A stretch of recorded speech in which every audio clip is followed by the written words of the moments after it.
Hello everyone and welcome back. So बेटा आज वाली वीडियो के अंदर नरेटिव टेक्निक्स बहुत डेप्थ के अंदर मैं आपसे बात करने वाला हूँ। प्लस इसके साथ मतलब कि कल से हम एक प्रॉपर सीरीज स्टार्ट करेंगे जिसके अंदर हर एक चैप्टर के इंडिविजुअल समरी में आपको बहुत अच्छे से कराऊंगा, उसी के साथ उस चैप्टर की नरेटिव टेक्निक्स मैं आपको करा दूंगा। आपसे वादा कर रहा हूं बेटा, ये वीडियो देख लेने के बाद क्लास 12th इंग्लिश के अंदर जो आपके नरेटिव टेक्निक्स के 5 से 10 नंबर के क्वेश्चंस बनते हैं, कॉम्पिटेंसी बेस्ड क्वेश्चन के अंदर बनते हैं, मतलब कि एक क्वेश्चन आपका 5 नंबर का हो रहा होता है। ये वीडियो देखने के बाद वो 5 नंबर को कैसे हैंडल करना है बहुत इजीली आपको समझ में आ जाएगा। इसके साथ साथ वो सीरीज और फॉलो कर लीजिएगा, मजा आ जाएगा आपको। बिना समय वेस्ट के आगे बढ़ते मैं आपको पहले बताऊं, देखो ये जो नोट्स है ना, मैंने प्रॉपर आपके मैसेज वाली राइटिंग के अंदर बना रखे ताकि एक ब्रॉड लेवल पे क्लैरिटी आपको मिल सके। चलिए सबसे पहले नरेटिव टेक्निक्स को समझते हैं। नरेटिव टेक्निक्स क्या होती है बेटा? ये एक तरीके का मेथड होता है, एक तरीके का जरिया होता है स्टोरी बताने का। जैसे कि पोम्स वाली वीडियोस के अंदर मैंने हर पोम के साथ आपको एक फिगर ऑफ स्पीच बताया ना, वो भी एक नरेटिव टेक्निक ही है। अपनी पोम को प्रेजेंट करने का एक तरीका। जैसे कि मैं एक लाइन लेता हूं हमेशा से, चांद सी महबूबा हो मेरी कभी। तो चांद सी महबूबा हो मतलब कि चांद जैसी महबूबा हो। यहाँ पे एक फिगर ऑफ स्पीच का इस्तेमाल होता है सिमिली, क्या ना, कंपैरिजन किया जा रहा है कि चांद जैसी महबूबा होनी चाहिए। दूसरा, जैसे कि मैं आपसे बोल रहा हूँ स्प्लैश ऑफ वाटर, तो यहाँ पे पानी की छपक, स्प्लैश के अंदर पानी की छपक हमें दिखती है, तो यहाँ पे फिगर ऑफ स्पीच क्या है हमारा, ओनोमैटोपोइया। ऐसे ही जब हम स्टोरी बताते हैं, एक नरेटर जब कभी भी एक स्टोरी लिखता है तो उसकी भी कुछ ना कुछ टेक्निक्स होती है। उन टेक्निक्स को हम क्या बोलते हैं बेटा? नरेटिव टेक्निक्स बोलते हैं। तो narrative techniques are methods and tools that writer uses to tell a story effectively. बात समझ में आ रही है? अब कुछ नरेटिव टेक्निक्स की मैं बात करूंगा। देखो होने को बहुत सारी होती है।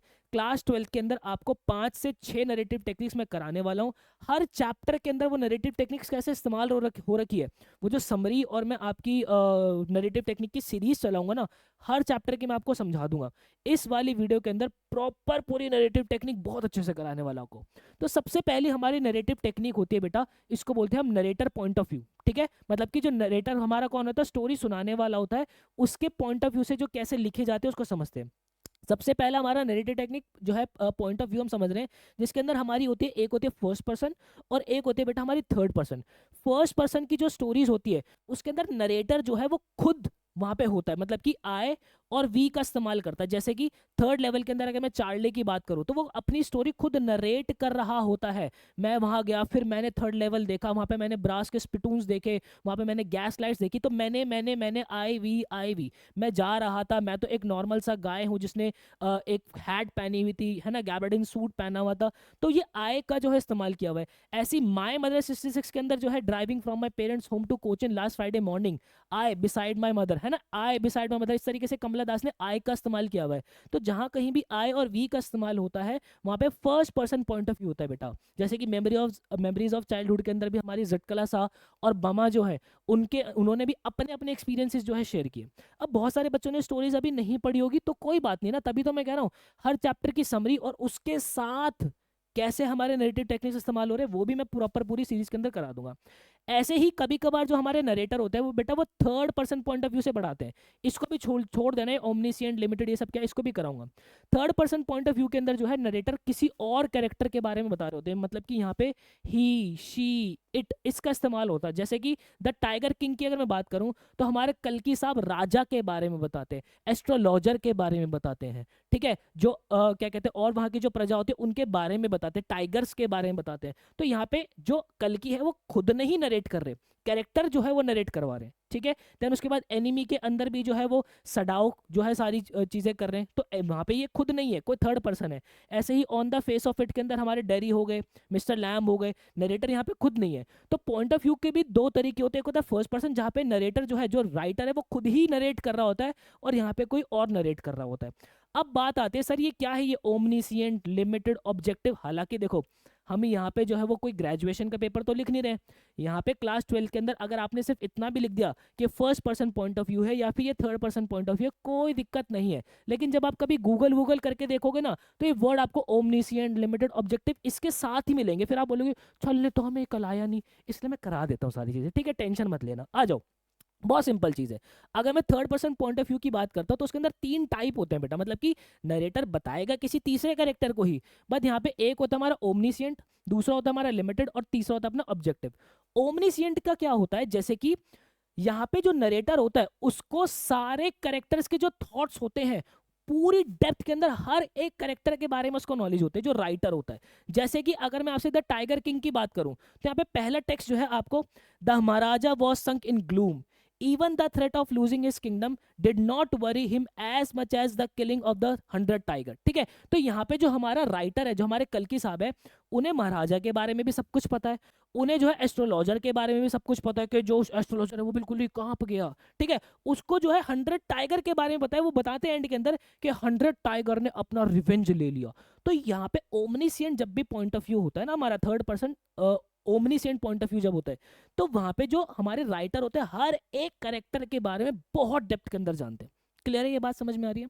अच्छा जी, अब यहाँ पे भी अगर एक बार नीचे तुम देखोगे तो क्या लिखा है, हेयर कल्कि knows everything about every character. ठीक है, कल्कि जी को हर एक कैरेक्टर के बारे में सब कुछ जो है बेटा वो मालूम है। सॉर्टेड।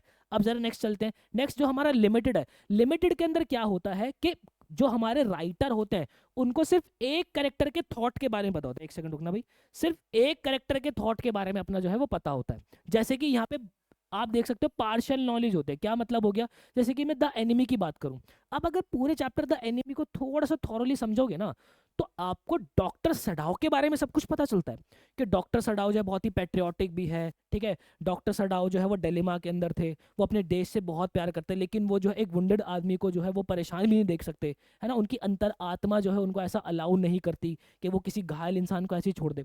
लेकिन अगर मैं थोड़ा सा मोटा मोटा आपको देखना चाहूँ तो समझना, हमें हना के बारे में प्रॉपर डेप्थ में नहीं पता, समझ रहे हो, हमें जनरल के बारे में डेप्थ में नहीं पता, हमें उन्होंने थोड़ा बहुत बताया है लेकिन सब कुछ नहीं बताया, पर हमें डॉक्टर सड़ाओ के बारे में सब कुछ पता है।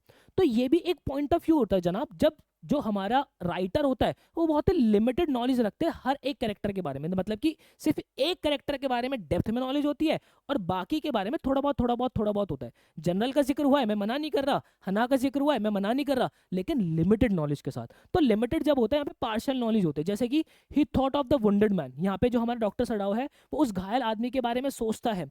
He wondered what general would do, यहाँ पे हमारे जो डॉक्टर सड़ाओ है वो भी ये भी सोचता है कि यार अब जो है जनरल क्या करेंगे। लेकिन अगर मैं ध्यान से देखूं, हमें जो है हना और जनरल, जो जनरल है उसके कंप्लीट माइंडसेट के बारे में कोई नॉलेज नहीं मिलती कि हना का एक्शन में व्यक्तित्व क्या है, वो जनरल का एक्शन में व्यक्तित्व क्या है, वो डेप्थ में नहीं पता, हमें मोटा मोटा सा बस पता होता, तो इसलिए यहाँ पे पार्शियल नॉलेज लिखी होती है।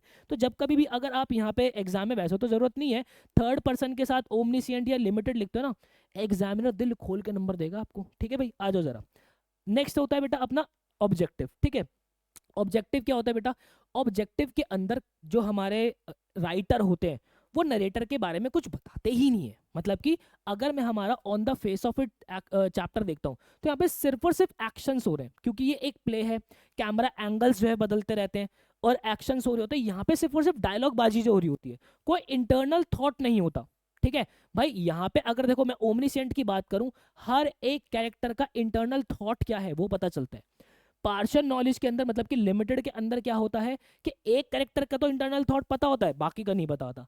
लेकिन ऑब्जेक्टिव में किसी का भी इंटरनल थॉट हमें नहीं पता होता। जैसे कि on the face of it के अंदर दोनों सिर्फ डायलॉग्स ही बोल रहे हैं, किसके अंदर क्या थॉट है ये राइटर नहीं लिखता।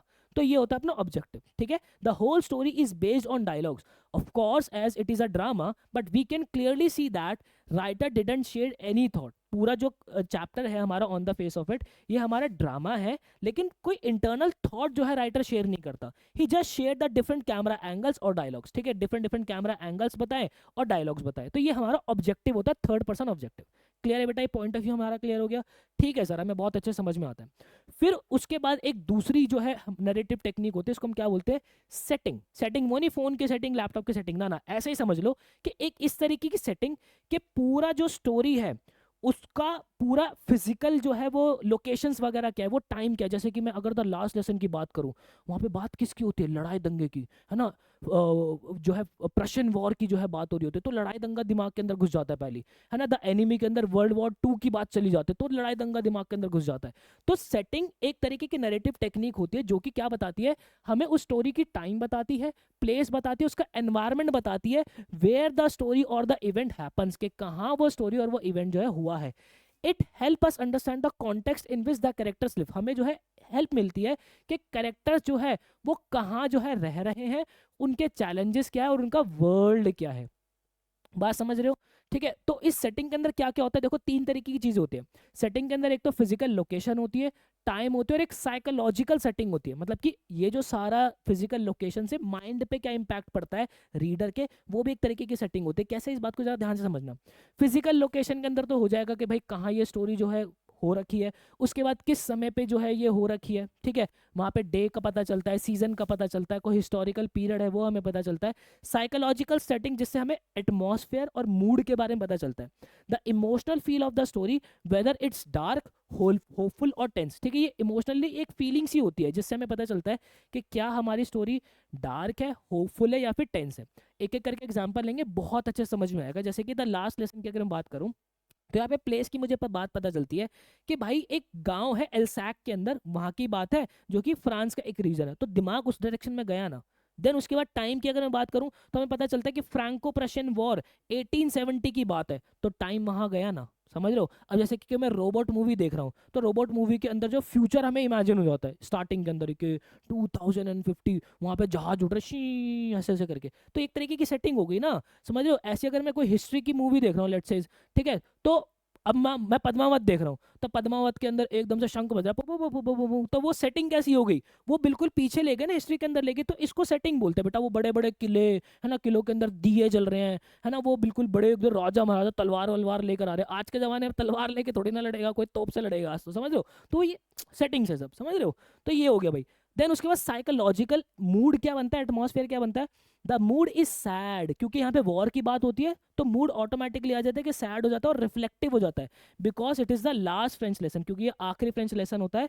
And the characters are coming to term with the loss of their language and identity, और जो कैरेक्टर्स हैं वो उनको ये फीलिंग होती है कि भाई हम अपनी आइडेंटिटी जो है वो भूल जाएंगे, जो है खो रहे हैं, और अपनी आइडेंटिटी जो है वो खो रहे हैं। तो ये एक तरीके की सेटिंग हो गई इसकी, ठीक है, बात आ रही समझ में?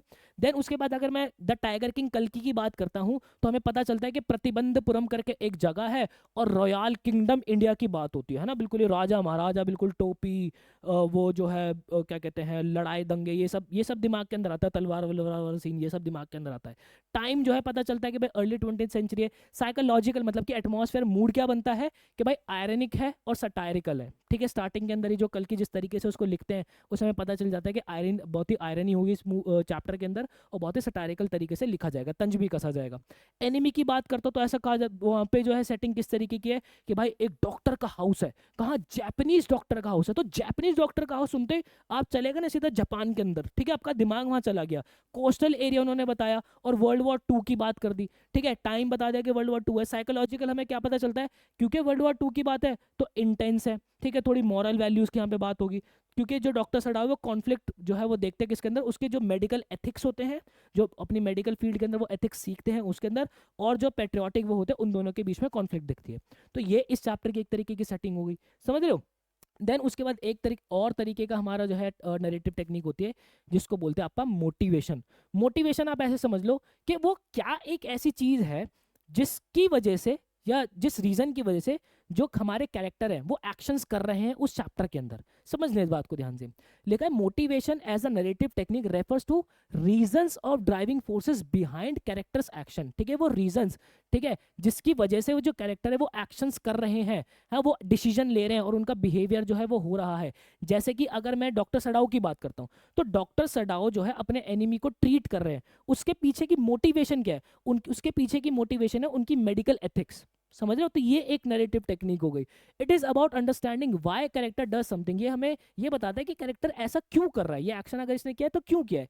Motivation is often tied as a characters internal desires, ठीक है, इसको जो है इसकी इंटरनल डिजायर्स, उसके इमोशन और एक्सटर्नल सर्कमस्टांसेस जो होते हैं उसके ऊपर हम देखते हैं। मैं एक एक करके सारी चीजें समझा दूंगा। जैसे कि माय मदर 66 की बात करूं, तो यहाँ पे उनकी मोटिवेशन क्या थी, उनकी मोटिवेशन थी deep sense of love and concern for her mother, ठीक है, उनकी जो मम्मी जो कि बूढ़ी होती जा रही है, एज पकड़ती जा रही है, उनको लेके जो चिंता थी, तब जाके जो है वो यहाँ पे ये पोएम अपनी प्रॉपर पूरी लिखती है कि मैं ऐसे ऐसे कि फ्राइडे मॉर्निंग में आ रही थी, मैंने अपनी मम्मी को देखा जिनका जो है बहुत ही जो है फेस एकदम वाइट हो रखा था, और वक्त के साथ साथ जो है बूढ़ी होती जा रही थी, और मेरा जो है बचपन का डर जो है निकल के आ रहा है।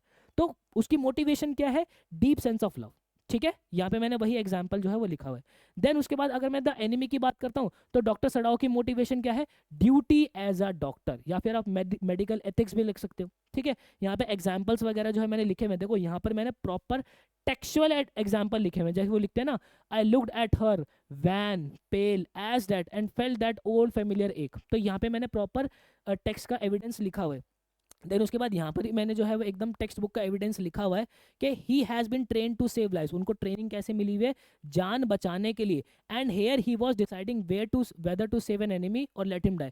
Doctor Sadao commitment to his medical ethics, ठीक है, वो लिखा है ना कि डॉक्टर सडाव की जो मेडिकल एथिक्स है, उसके जो कमिटमेंट है और जो सेंस ऑफ ड्यूटी है, ये मोटिवेट करती है उनको सोल्जर को जो है अपना पर्सनल रिस्क पे भी उसको ट्रीट करने के लिए। ठीक है, तो ऐसे आप एग्जाम्पल जरूर लिखिएगा। देन उसके बाद आगे आ जाते हैं, एक और हमारा जो है वो टाइप ऑफ टेक्निक होते हैं, नैरेटिव टेक्निक, जिसको बोलते हैं हम source of conflict. Course of conflict हमारी कमौलिका होती है, एक स्टोरी की कमौलिका, मतलब कि विलन। ठीक है, कि भाई अब विलन जब आता है तभी तो स्टोरी थोड़ी सी इंटरेस्टिंग बनती है, ओ ये ऐसे है, ये ऐसे कर देगा, वो ऐसे। तो source of conflict means where the problems come from, कि प्रॉब्लम कहाँ से आ रही है, कौन है विलन इस प्रॉब्लम का। ठीक है, अब कॉन्फ्लिक्ट जो है वो कुछ टाइप की होते हैं। सबसे पहले तो कभी कभार आप देखोगे कि मैन वर्सेस सेल्फ, है ना, जो इंटरनल कॉन्फ्लिक्ट होती है वही होती है। जैसे कि अगर मैं आपसे हमारे उसकी बात करता हूँ, डीप वाटर चैप्टर की बात करता हूँ, तो यस यहाँ पे लिखा भी है, डीप वाटर के अंदर डगलस जो है वो पानी से डरते हैं। अपने अंदर अगर वो देखें ना तो उनका कॉन्फ्लिक्ट क्या है, वो सेल्फ जो है उनको बड़ी प्रॉब्लम है, इंटरनल कॉन्फ्लिक्ट है यहाँ पे। यहाँ पे उनका कोई दुश्मन कोई बाहर की चीज नहीं है, समझो, उनका खुद का डर है, तो उसको बोलते हैं इंटरनल कॉन्फ्लिक्ट, या फिर मैन वर्सेस सेल्फ भी हम बोलते हैं। ठीक है, नोबडी इज फोर्सिंग हिम, कोई ने फोर्स नहीं कर रहा। The real problem is his fear, जो रियल प्रॉब्लम है उनकी क्या है, उसका डर है। So this is man versus self, ये एक मैन वर्सेस सेल्फ या फिर इंटरनल कॉन्फ्लिक्ट है। सॉर्टेड। एक जैसे अगर मैं द एनिमी की बात करूं तो डॉक्टर सदाओ यहाँ पे इंटरनल कॉन्फ्लिक्ट क्या है कि वो कंफ्यूज्ड है कि उन्हें जो है एनिमी को सेव करना चाहिए। He is fighting inside his own heart, वो अपने खुद दिल के अंदर जो है लड़ रहे कि पता नहीं मैं बचाऊं या नहीं बचाऊं। तो इंटरनल कॉन्फ्लिक्ट है यहाँ पर भी। ठीक है, तो ये भी क्या है, मैन वर्सेस सेल्फ का एक एग्जाम्पल हो गया। देन उसके बाद अगर मैं एक्सटर्नल कॉन्फ्लिक्ट की बात करता हूँ तो बाहर के कौन से फैक्टर्स हैं जिससे हमारा जो कैरेक्टर है वो लड़ाई लड़ रहा है। जैसे कि अगर मैं लॉ स्प्रिंग की बात करूं तो यहाँ पे मुकेश और साहिब का कोई इंटरनल कॉन्फ्लिक्ट नहीं है, उनका बाहर का कॉन्फ्लिक्ट है। कैसे कि भाई सोसाइटी ने उन्हें एजुकेशन प्रोवाइड नहीं की, उन्हें जो है पढ़ने पे क्या कहते हैं काम करने पे मजबूर किया। तो यहाँ पे जो प्रॉब्लम है ये सोसाइटी से आई है। तो ये क्या है, मैन वर्सेस सोसाइटी कॉन्फ्लिक्ट हो गया, मतलब कि एक्सटर्नल कॉन्फ्लिक्ट हो गया मेरे लाल। बात समझ पा रहे हो? ऐसे ही on the face of it के अंदर जो है ये इंटरनल कॉन्फ्लिक्ट नहीं है। यहाँ पे डेरी का जो है जला हुआ जो फेस है तो लोग उसे बैडली ट्रीट करते हैं। तो ये एक तरीके का जो दिक्कत आ रही है वो कहाँ से आ रही है, एक्सटर्नल चीज़ों से आ रही है ना, लोगों से आ रही है। तो ये एक हो गया हमारा जो है एक्सटर्नल कॉन्फ्लिक्ट। देन उसके बाद एक होता है मैन टू मैन, है ना, मैन वर्सेस मैन, सॉरी, कि भाई एक आदमी जो है वो दूसरे से जल रहा है। जैसे कि यहाँ पे द टाइगर किंग की बात करूं तो यहाँ पे कॉन्फ्लिक्ट दिक्कत आई कहाँ से, दिक्कत आई यहाँ से कि जो टाइगर हमारे जो किंग होते हैं वो एस्ट्रोलॉजर को गलत प्रूव करना चाहते हैं, है ना, कि तुम्हारी भविष्यवाणी में गलत प्रूव करके रहूंगा। उसको दिक्कत होती है ब्रिटिश ऑफिसर से। तो ये क्या हो गया, एक man to man, man versus man जो है हमारी कॉन्फ्लिक्ट हो गई एक तरीके की, ये भी एक कॉन्फ्लिक्ट होती है। एक होता है मैन वर्सेस नेचर कॉन्फ्लिक्ट, है ना, मैन को नेचर से दिक्कत हो जाती है। जैसे कि मैं यहाँ पे नेचर की अगर मैं बात करूँ ना तो नेचर या फिर डेस्टिनी आप समझ सकते हो। जैसे कि द टाइगर किंग की अगर मैं बात करूँ तो यहाँ पे जब उनको पता चलता है कि जो टाइगर है उनके डेथ का कारण बनेगा, he becomes determined to kill 100 tigers, वो बिल्कुल ये हो जाता है, दृढ़ निश्चय कर लेते हैं कि मैं 100 टाइगरों को मारूंगा। He desire to control fate show his pride and foolishness, जो उनकी डिजायर होती है कि वो अपनी डेस्टिनी अपने फेट को कंट्रोल कर लेंगे, ये उनकी फुलिशनेस जो है वो दिखाता है। The main source of conflict is between king and destiny, जो मेन सोर्स ऑफ कॉन्फ्लिक्ट है वो किंग और डेस्टिनी के बीच में है। वो अपनी डेस्टिनी को जो है बदलना चाहते हैं, डेस्टिनी को उन्होंने चैलेंज किया हुआ। क्लियर है? तो ये भी एक तरीके का कॉन्फ्लिक्ट होता है बेटा। ये 4 तरीके की जो आपकी टाइप ऑफ कॉन्फ्लिक्ट्स आती है। देन उसके बाद हमारी एक नैरेटिव टेक्निक और होती है जिसको हम बोलते हैं पेसिंग। देखो सबसे पहले हमने क्या सीखा, पॉइंट ऑफ व्यू सीखा। पॉइंट ऑफ व्यू के अंदर हमने फर्स्ट पर्सन और थर्ड पर्सन सीखा। सिर्फ इतना भी दिमाग में रख लोगे कोई दिक्कत नहीं है, ओमनिसिएंट लिमिटेड ऑब्जेक्टिव नहीं भी दिमाग में आएगा कोई भी दिक्कत नहीं है, बट उतना मुश्किल नहीं है। देन उसके बाद हमने क्या समझा, उसके बाद हमने क्या समझा था मैं ही भूल गया। उसके बाद हमने समझा था, हाँ सेटिंग, हमने सेटिंग समझा। सेटिंग के अंदर हमने क्या देखा था कि भाई सेटिंग के अंदर जो है वो फिजिकल जो है पूरी चैप्टर की सेटिंग किस तरीके से हो रही है वो हमें पता चलता है, फिजिकल लोकेशन टाइम के बारे में पता चलता है, मूड हमारा क्या बनता है वो हमें पता चलता है। फिर उसके बाद हमें जो सोर्स ऑफ कॉन्फ्लिक्ट हमने देखे, ठीक है, सोर्स ऑफ कॉन्फ्लिक्ट मतलब कि एक्शन में दिक्कत क्या क्या आ रही है वो हमने देखा। फिर उसके बाद हमने मोटिवेशन की भी बात की है कि एक जो कैरेक्टर है वो मोटिवेट किस वजह से हो रहा है, क्या जब वो एक्शन परफॉर्म कर रहा है तो क्या एक चीज़ है जो उसको मोटिवेट करती है। ऐसी एक नैरेटिव टेक्निक होती है हमारी, जिसको हम बोलते हैं पेसिंग। पेसिंग क्या होता है बेटा, ये हमें बताते हैं चैप्टर की स्पीड। कभी कभार जो है किसी चीज़ को बहुत ही डिटेल के अंदर एक्सप्लेन किया जाता है ताकि जो रीडर है वो बहुत ही थॉरली उसको समझ पाए, तो बहुत थॉरली उसको विजुअलाइज कर पाए। तो पेसिंग दो तरीके की होती है, एक होता है फास्ट पेसिंग और एक होता है स्लो पेसिंग। फास्ट पेसिंग के अंदर क्या होता है कि भाई ये जो है जल्दी जल्दी करता है ताकि यहाँ पे जो है चीज़ें थोड़ी सी एक्साइटमेंट रीडर के माइंड के अंदर आ सके, चीज़ें जल्दी जल्दी बढ़ती हैं। और यहाँ पे स्लो पेसिंग के अंदर क्या होता है, एक बहुत ही डिस्क्रिप्टिव तरीके से चीज़ों को एक्सप्लेन किया जाता है। ठीक है, तो यहाँ पे जैसे थर्ड लेवल की बात करूँ, अब यहाँ पे एक बात ध्यान रखना बहुत ही इंपॉर्टेंट जो है बेटा, वो इंपॉर्टेंट बात क्या है आपकी, वो इंपॉर्टेंट बात आप लोगों की ये है मेरे लाल, कि एक जो स्टोरी होती है उसके अंदर मल्टीपल पेसिंग जो है वो लगाए जा सकते हैं मल्टीपल टाइम पे। ठीक है, जैसे कि एक टाइम पे जो है, जैसे कि अगर मैं उसकी journey to the end of the earth की बात कर रहा हूँ, तो वहाँ पे जो हमारी नरेटर है तिशानी जी, उन्होंने अंटार्कटिका को बहुत ही डिटेल के अंदर एक्सप्लेन किया है ना, कि वहाँ पे कोई पेड़ नहीं है, बहुत सारी बर्फ है, वगैरह वगैरह वगैरह, बहुत कुछ एक्सप्लेन किया। लेकिन जब गोंडवाना की बात आई तो उन्होंने जस्ट एक झटके अंदर बता दिया कि 650 मिलियन साल पहले एक गोंडवाना होता था। ठीक है, तो ये वो टाइम बहुत जल्दी ट्रैवल कर गया। तो ये पेसिंग वहाँ पे अंटार्कटिका बताते वक्त उन्होंने स्लो रखी और गोंडवाना बताते वक्त उन्होंने तेज रखी। तो स्लो और फास्ट दोनों पेसिंग एक स्टोरी के अंदर हो सकती है। ठीक है, पेसिंग मतलब स्पीड। तो थर्ड लेवल के अंदर हमें जो है वो स्लो पेसिंग देखने को मिलती है बेटा, जहाँ पे लॉन्ग डिस्क्रिप्शन हमारी आती है। द टाइगर किंग के अंदर हमें फास्ट पेसिंग देखने को मिलती है, जहाँ पे सडन इवेंट्स हो जाते हैं। ठीक है, एनिमी के अंदर हमें स्लो पेसिंग देखने को मिलती है। अब कैसे कैसे जो है स्लो पेसिंग फास्ट पेसिंग देखने को मिलती है, वो जब मैं डिटेल्ड आपको नैरेटिव टेक्निक्स करा रहा हूँ ना, हर एक चैप्टर के साथ, इंडिविजुअल चैप्टर के साथ प्रॉपर उसकी समरी बताऊंगा, फिर प्रॉपर उसके नैरेटिव टेक्निक बताऊंगा, तो और डेप्थ आपको मिलेगी। ठीक है, ये बात समझ में आ रही है। तो पेसिंग हमारा हो गया। देन उसके बाद एक होता है हमारा फोर शैडोइंग, ये लास्ट अपनी 6 टेक्निक्स मुझे बतानी थी। एक होता है अपना फोर शैडोइंग। फोर शैडोइंग के अंदर क्या होता है, स्टार्टिंग में स्टोरी स्टार्ट होते है ना, हमारा जो राइटर होता है वो हमें एक हिंट दे देता है हल्की सी, जैसे कि the writer does not tell everything clearly. यहाँ पे हमें कुछ भी क्लियरली स्टार्टिंग में नहीं बताता, वो एक स्मॉल क्लू हमें प्रोवाइड करता है। फिर स्टोरी के अंदर वही जो क्लू होता है वही हमारा सत्य बन जाता है। जैसे कि अगर मैं आपसे बात करूं, द टाइगर किंग की बात करूं, तो बिगिनिंग के अंदर एस्ट्रोलॉजर कहता है the king will die because of a tiger, जो किंग है वो एक टाइगर की वजह से मरेगा। तो हल्का सा उसने एक क्लू दे दिया हमें इंटरेस्ट जगाने के लिए, अरे अरे अरे ये क्या हो रहा है भाई स्टोरी के अंदर।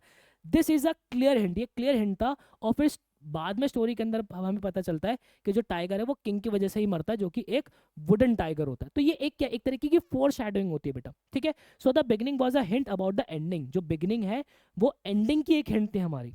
ऐसे ही जो है अगर मैं डीप वाटर की बात करता हूँ तो डगलस जो है वो स्टार्टिंग में ही कह देते हैं कि मैं पानी से जो है वो डरता हूँ। This line tells that water will be important in the story, जिससे हमें पता चलता है कि पानी जो है बहुत इंपॉर्टेंट होगा इस चैप्टर के अंदर। ठीक है, later he almost drowns in the pool, बाद के अंदर वो जो है पूल के अंदर ऑलमोस्ट ऑलमोस्ट जो है वो डूब ही जाते हैं। So the first line gives a hint about future danger, जो पहली लाइन है वो फ्यूचर डेंजर के बारे में हमें एक हिंट प्रोवाइड करती है। दिस इज फोर शैडोइंग, ये एक तरीके की क्या है, फोर शैडोइंग है। क्लियर है बेटा। अब मैं जरा आपके साथ जो है सैम्पल पेपर्स के कुछ ना कुछ क्वेश्चन सॉल्व करूंगा, सो दैट आपको बहुत ब्रॉड लेवल पे क्लैरिटी मिल सके कि आंसर्स एक्चुअल में लिखने कैसे हैं इसके। ठीक है, पहला क्वेश्चन देखो क्या लिखा है। लिखा है the influence of believes in tradition, मतलब कि जो ट्रेडिशन के अंदर हम विश्वास रखते हैं उसका जो इन्फ्लुएंस है। जैसे कि अब ट्रेडिशन मतलब उन्होंने क्या क्या क्या बोला, जैसे कि रिलीजन हो गया है ना, फैमिली बॉन्ड हो गए, आपस में जो हम मेल जोल करके रहते हैं है ना, वो हो गया, हमारा जो धर्म हो गया है ना, हमारी देशभक्ति जो हो गई, पेट्रियोटिज्म जो हो गया, उसको उसकी जो है एक नैरेटिव टेक्निक्स हमें पता चलती है, उससे हमें एक नैरेटिव टेक्निक्स पता चलती है। वो नैरेटिव टेक्निक्स क्या क्या बताइए, सेटिंग बताइए, मोटिवेशन मोटिवेशन बताइए, सोर्सेज ऑफ कॉन्फ्लिक्ट्स बताइए और पेसिंग बताइए। उन्होंने बोला है, क्वेश्चन ये बोला है कि जो हमारा हमारे ट्रेडिशन के अंदर विश्वास है, जैसे कि हमारा जो है हमारे धर्म के प्रति विश्वास है, हमें फैमिली बॉन्ड्स के अंदर जो हम विश्वास रखते हैं, हम जो पैट्रियोटिज्म के अंदर विश्वास रखते हैं, वहाँ से एक नैरेटिव टेक्निक्स हमारी डेवलप होती है। वो नैरेटिव टेक्निक्स, ये 4 नैरेटिव टेक्निक्स आपने बता दी। अब हमें एनालाइज करना है कि राइटर ने इन इन्फ्लुएंसेस को जो है कैसे इनकॉर्पोरेट किया है, ताकि स्टोरी के अंदर गुड इफेक्ट आ सके। कौन सी स्टोरी, द एनिमी के अंदर। हमें जो है ध्यान रखना वैलिड टेक्सुअल एविडेंस भी बताना, ये सबसे अहम चीज़ है कि जब भी नैरेटिव टेक्निक का क्वेश्चन आपका आता है ना, तो वैलिड टेक्सुअल एविडेंस आपसे जो है वो पूछे जाते हैं। ध्यान रखना, अगर मैं सीबीएसई की बात करता हूँ बेटा, तो आज तक नैरेटिव टेक्निक का पेपर के अंदर कोई क्वेश्चन नहीं आया, लेकिन नरेटिव टेक्निक जो है ना, वो आपसे सैम्पल पेपर के अंदर, जो सीबीएसई ऑफिशियल सैम्पल पेपर देता है, लास्ट 2 सालों से जो है वो सीबीएसई को ऑफिशियल सैम्पल पेपर के अंदर नरेटिव टेक्निक्स के क्वेश्चन बन रहे हैं। ठीक है, जिसके अंदर एक तो हमारा ओपन एंडेड हो जाता है ना क्वेश्चन, और एक हमारा क्लोज एंडेड होता है। अब ये क्या क्लोज एंडेड, क्या ओपन एंडेड, ये क्वेश्चन ना हमारा क्लोज एंडेड क्वेश्चन है, मतलब कि यहाँ पे हमें 4 नैरेटिव टेक्निक दे दी है, तो हमें इन चारों की ही बात करनी है। लेकिन कभी कभार वो मान लो ये भी बोल सकता था इस क्वेश्चन के अंदर कि भाई द एनिमी के अंदर जो नैरेटिव टेक्निक्स है ना उसको एनालाइज करो। तो हमने 6 नैरेटिव टेक्निक सीखी है, हमें पॉइंट ऑफ व्यू भी देखा है, हमने सेटिंग भी देखी है, मोटिवेशन भी देखा, सोर्सेज ऑफ कॉन्फ्लिक्ट भी देखा, पेसिंग भी देखी, फोर शेडोइंग भी देखी है। तो इन 6 में से आप कोई भी यूज कर सकते थे, लेकिन यहाँ पे उसने क्लोज कर दिया हमें कि हमें इन चारों का इस्तेमाल करना, तो 4 हमें बताने पड़ेंगे। ठीक है, तो जब कभी भी नैरेटिव टेक्निक का क्वेश्चन आता है ना, पहले जो है उस नैरेटिव टेक्निक के बारे में लिख दिया करो, फिर उसके बाद टेक्सुअल एविडेंस हमें देना होता है। इसलिए मैं हमेशा से कहता हूँ कि लाइन बाय लाइन चीज़ों को पढ़ना बहुत ज़्यादा ज़रूरी है, इसलिए मैंने बहुत एनर्जी लगाई है हर एक एनसीईआरटी की लाइन को बहुत थॉरली आपको पढ़ाने के ऊपर। आ जाओ बेटा, तो सबसे पहले मैंने क्वेश्चन का आंसर यहाँ से स्टार्ट किया कि भाई नैरेटिव टेक्निक एनिमी के अंदर क्या क्या है। सबसे पहले हमारी सेटिंग, तो सेटिंग जो है हमें बताती है, मैंने वही लिख दिया कि सेटिंग जो हमें टाइम और प्लेस के बारे में बता रही है, एक स्टोरी के अंदर क्या क्या होता है, विच इज़ ड्यूरिंग वॉर। ठीक है, अब यहाँ पे एनिमी का जो है क्या था, एक वॉर वाला था, जिससे makes characters moral struggle and more difficult, जिसकी वजह से जो है वो कैरेक्टर का जो स्ट्रगल है वो और ज़्यादा डिफिकल्ट हो जाता है। तो ये मैंने जो है सेटिंग लिखी। फिर इसको प्रूव करने के लिए टेक्सुअल एविडेंस मैंने लिखा। क्या लिखा, Sadao was working on a new discovery to make wounds completely clean. Sadao जो है क्योंकि एक रिसर्चर, एक साइंटिस्ट भी थे, तो वो जो है एक नई डिस्कवरी पे काम कर रहे थे ताकि वो वुंड्स को कंप्लीटली क्लीन कर सके। इतने एक्सपर्ट वो डॉक्टर थे। ठीक है, so he was not sent to war, इसलिए उन्हें दंगों में नहीं भेजा गया, उन्हें वॉर के अंदर नहीं भेजा गया, वर्ल्ड वॉर 2 के अंदर। सडाओ हैड मेट हना इन अमेरिका। सडाओ जो है वो हना से अमेरिका के अंदर मिलते हैं, लेकिन वो उससे वेट करते हैं प्यार में पड़ने के लिए, उनको वो इंतजार करते हैं कि उन्हें पता चल जाए कि वो ट्रूली जैपनीज है भी या नहीं है। ठीक है, इस टेक्स्ट से हमें क्या पता चलता है, इस टेक्स्ट से हमें पता चलता है कि डॉक्टर सडाओ जो है एक पेट्रियाटिक थे और अपनी कंट्री को बहुत ज़्यादा प्यार करते हैं। तो नरेटिव टेक्निक सेटिंग से पेट्रियाटिज्म हमारा निकल के आ गया भाई, यही क्वेश्चन हमसे पूछा था तो हमने ये लिख दिया। This the author also creates a sense of war, author जो है एक सेंस ऑफ वॉर हमें बताता है, making the reader feel the tension, ताकि वो जो रीडर है एक टेंशन फील कर सके और कॉन्फ्लिक्ट्स जो है सिचुएशन की वो फील कर सके। क्लियर है, ये बात समझ में आ गई। देन उसके बाद नेक्स्ट हमने लिखा मोटिवेशन। तो मोटिवेशन जो है हमें क्या पता चलता है, the moral duty of Sadao as a doctor force him to do the operation of the man even if he was his enemy. ठीक है, जो उनका सेंस ऑफ ड्यूटी है ना, वो उन्हें फोर्स करती है, ठीक है, ताकि वो उस एनिमी का ऑपरेशन कर सके। और मैंने टेक्सुअल एविडेंस क्या लिखा है, जैसे कि सबसे पहले हना क्या कहती है, the servants thinks we have been in America too long to have forgotten to put our country first. Hana जब कहती है ना उसे कि सर्वेंट्स को लगता है क्योंकि हम अमेरिका के अंदर बहुत लंबे समय से रहे हैं, इसलिए हम हमारी कंट्री को पहले नहीं रख रहे हैं। तो डॉक्टर सडाओ क्या रिप्लाई करते हैं, डॉक्टर सडाओ ये रिप्लाई करते हैं, लेकिन मैं जो है एक लाइफ को सेव करने के लिए ट्रेन हुआ हूँ। This shows how the moral duty force him to do the operation of the man, जिससे हमें ये पता चलता है कि मॉरल ड्यूटी जो है वो उन्हें फोर्स करती है कि वो उस आदमी का ऑपरेशन करे। ये मोटिवेशन हमने जो है वो प्रूव कर दी टेक्स्ट से। फिर उसके बाद सोर्सेज ऑफ कॉन्फ्लिक्ट, हमारी कमौली का क्या क्या है इसके अंदर, जो जो मेन कॉन्फ्लिक्ट था वो क्या था, सिचुएशन ऑफ वॉर। यही तो मेन दिक्कत है, अगर वॉर ही नहीं होती तो पूरा चैप्टर ही नहीं होता। समझ रहे हो, वॉर नहीं होती तो वो नॉर्मल सा आदमी आता बेचारा ठीक कर देता उसको। समझ रहे हो, तो ये क्या है, ये एक तरीके की एक्सटर्नल कॉन्फ्लिक्ट हमें इससे पता चलती है, जिसकी वजह से जो है वो टेंशन जो है चैप्टर के अंदर आती है। तो मैंने इसका टेक्सुअल एविडेंस क्या लिख दिया, आई केयर नथिंग फॉर हिम, मैं उस आदमी के बारे में कोई परवाह नहीं करता हूँ। ही इज माई एनिमी, वो मेरा एनिमी है। All American are my enemy, सारे अमेरिकन मेरे एनिमी है। And he is only a common fellow, और वो जो है सिर्फ और सिर्फ एक कॉमन फेलो है। This is the main reason which shows doctor Sadao didn't take quick decision, जिससे यही एक मेन रीजन है, इसकी वजह से हमें पता चलता है कि डॉक्टर सडाओ क्विक डिसीजन नहीं लेते। यही तो मेन ये डिलेमा ही तो मेन दिक्कत है। ठीक है, क्योंकि एक तरफ डॉक्टर सडाओ का जो है वो पेट्रियाटिक जो है वो दिमाग है, और एक तरीके से उनकी ड्यूटी है, तो इन कॉन्फ्लिक्ट्स के अंदर ही तो फंस जाते हैं वो। तो यही जो है मेजर सोर्सेज ऑफ मेरे कॉन्फ्लिक्ट निकल के आ रहे हैं। बात समझ में आ रही है। अब यहाँ पे जो मैंने सीरीज चलाने की मैं आपसे बात कर रहा हूँ ना बेटा, वो सीरीज चलाने की हर चैप्टर के मैं इसलिए बात कर रहा हूँ कि अगर मैं source of conflict deep water की बात करना चाहता हूँ, तो वहाँ पे टेक्सुअल एविडेंस भी तो मैं आप लिख लिख के दूंगा, इसलिए वो सीरीज चलनी बहुत ज़्यादा ज़रूरी है। ठीक है, बात आ रही समझ में। चलो अब उसके बाद पेसिंग की बात करते हैं। पेसिंग हमारा अगर हम देखेंगे, in the enemy the writer changes the pace of the story carefully. मतलब बहुत ही ध्यानपूर्वक उन्होंने स्टोरी का पेस चेंज किया है। The pace become slow during Sadao self reflection, जो पेस है वो थोड़ा सा स्लो हो जाता है जब वो सेल्फ रियलाइज कर रहे होते चीज़ों को। It becomes faster and tense when the servant leave when general calls him, ठीक है, और थोड़ा सा फास्ट और टेंस हो जाता है जब जनरल बुलाता है ना, जब कोई मैसेंजर उनके घर पे आता है और सर्वेंट जो है वो लीव कर जाते हैं, तो वहाँ पे पेस थोड़ा थोड़ा सा जल्दी हो जाता है, ठीक है। फाइनली द पेस बिकम्स काम when the conflict is resolve and the soldier escape. And के अंदर आते आते जो है वो बिल्कुल ही स्लो पेस हो जाता है ना, थोड़ा सा काम हो जाता है जब कॉन्फ्लिक्ट रिजॉल्व हो जाता है और सोल्जर जो है वो भाग जाता है, भाग नहीं जाता मतलब कि वहाँ से निकल जाता है। These changes in pacing help to show emotion, ये जो चेंज आ रहा है पेस के अंदर, इससे हमें इमोशंस पता चलते हैं, टेंशन पता चलती है और रिलीफ पता चलती है इफेक्टिवली। इस तरीके से आप अपना आंसर जो है प्रेजेंट करोगे। एक क्वेश्चन और लेते हैं ताकि आपको बहुत डेप्थ के अंदर चीज़ें समझ में आ सके। ये इससे पहला वाला क्वेश्चन मैंने लास्ट ईयर का उठाया हुआ था, ये वाला क्वेश्चन मैंने इसी साल का सैम्पल पेपर का उठाया हुआ है। क्या लिखा है? Analyse how narrative technique use in the tiger king enhances the impact of the story on the reader. हमें जो है नरेटिव टेक्निक्स का जो है वो बताने क्या क्या। अब ये एक ओपन एंडेड हो गया, मैं कितनी भी लिख सकता हूँ इसके अंदर, समझ रहे हो? तो जो 6 की 6 हमने लिखी है वो 6 की 6 आप लिख दो। कैसे लिखोगे इस बात को समझो।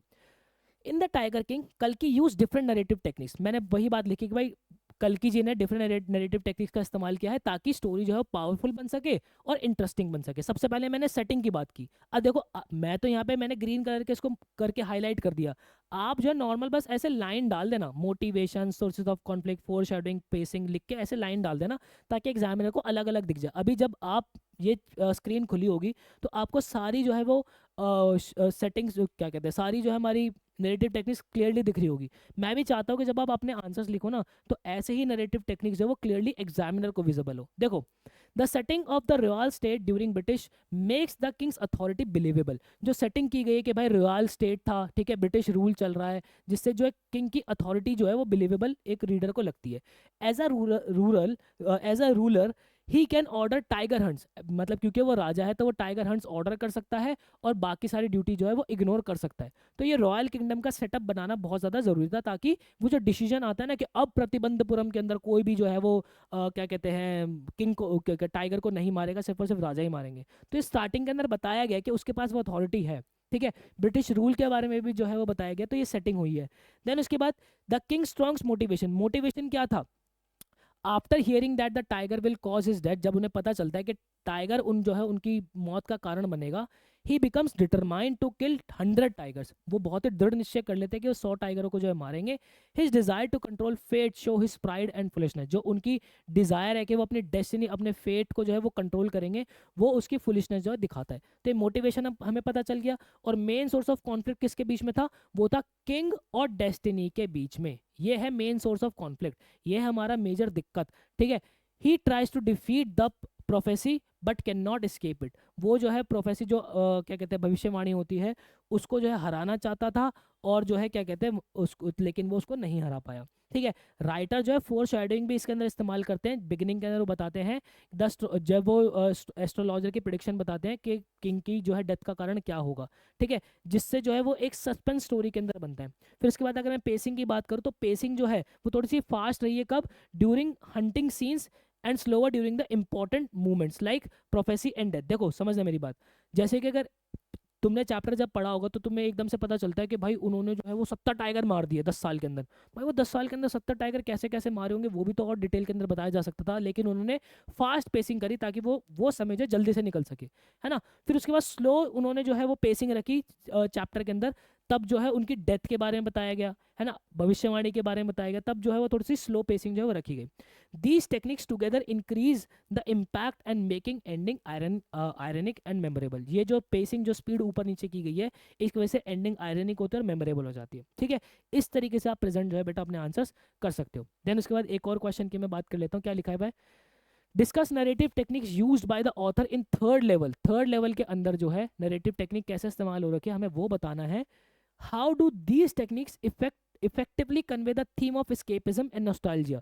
ये जो टेक्निक्स है कैसे कन्वे करती है एस्केपिज्म और नॉस्टैल्जिया के बारे में, ठीक है, मतलब कि पुराना जो समय होता है, ठीक है, और जो एस्केपिज्म मतलब कि भाग जाना वहाँ से, और पुराने समय को याद करने में कैसे ये जो टेक्निक जो है वो कन्वे कर रही है। प्रोवाइड स्पेसिफिक एग्जाम्पल्स, ये जो स्पेसिफिक एग्जाम्पल्स हो गए, है ना, टेक्सचुअल एविडेंसेस हो गए, ये इंपॉर्टेंट है बेटा लिखने, ठीक है। चलो भाई सबसे पहले मैंने लिखा in the third level Jack Finney uses effective narrative techniques to present the theme of escapism and nostalgia. यही मैंने बात लिखी कि बहुत ही इफेक्टिव नैरेटिव टेक्निक जो इस्तेमाल किया जिससे जो है एस्केपिज्म और नॉस्टैल्जिया में पता चलता है। The story is told in first person point of view, जो स्टोरी है first person point of view के अंदर बताई गई है, which makes Charlie experience feel real and personal, जिससे जो है वो चार्ली का जो एक्सपीरियंस है वो और ज़्यादा रियल और ज़्यादा पर्सनल जो है वो बन जाता है। देन उसके बाद since we see events through his eyes, क्योंकि हम जो भी इवेंट्स हो उसकी आंखों से हम देखते हैं, वी अंडरस्टैंड हिज स्ट्रेस, हम उसका खुद का जो स्ट्रेस है वो अंडरस्टैंड कर पाते हैं,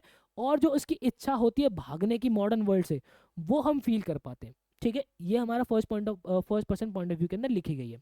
उसके बाद the setting plays an important role, अब जो सेटिंग है वो भी बहुत इंपॉर्टेंट रोल प्ले करते हैं, जैसे कि ग्रैंड सेंट्रल स्टेशन जो है वो बिजी और इनसिक्योर प्रेजेंट को दर्शाता है, लेकिन जो उसका थर्ड लेवल होता है जो कि चार्ली को 1894 के अंदर ले जाता है, वो क्या दिखाता है, वो एक पीसफुल टाइम दिखाता है। तो यहाँ पे सेटिंग एक कंट्रास्ट दिखाया गया है मॉडर्न वर्ल्ड के अंदर जो कि ग्रैंड सेंट्रल स्टेशन की वजह से दिखाया गया है, और एक पीसफुल टाइम पास दिखाया गया है जो कि गैल्सबर्ग हमारा 1894 के अंदर जो टाइम है वो दिखाया गया है।